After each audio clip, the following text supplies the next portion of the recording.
over the course of the last few years, we've had a program in place that facilitated both businesses as well as individuals settling their arrears, and that's going well. To the extent that we have been able to reduce the tax payables to the revenue authority. Now, obviously, that would have been occasioned by not just some legacy arrears, but obviously COVID would have caused some disruption in relation to businesses. So I think that's going well, and we continue then to work with people to make sure that if they have any specific challenges, that we obviously work with them to make sure that they can continue to settle those arrears. Would you be able to give us a figure of those arrears? I don't have a specific figure of the arrears. Hold on a minute.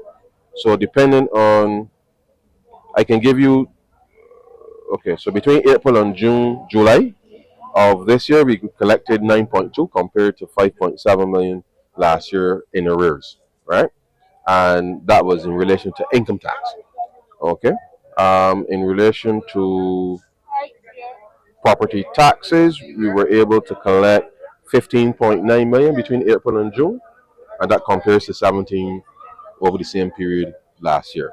So obviously, depending on the volume, on the amount, and prior to that, it was 20.4. So that's why I said it's over time because we've given people an opportunity to settle over a 5-year period for the most part.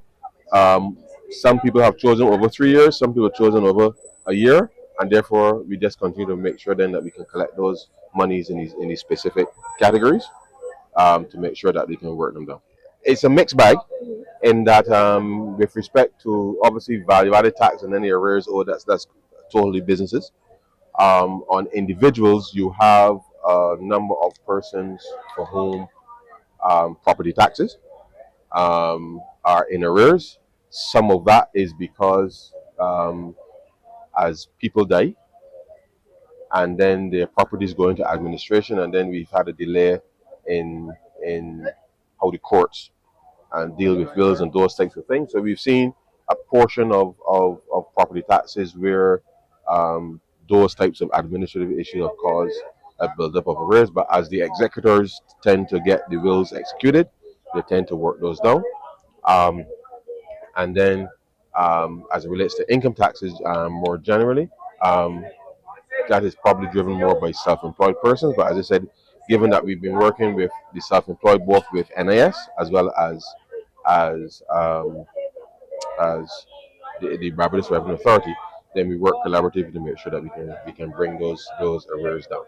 But I think what we still have some work to do, and making it easier to pay. So with the rollout of BIM Player and the technological interventions that we're making across the economy, then I hope that the ease with which people can pay and have their information up to date will help reduce any further buildup of arrears going forward.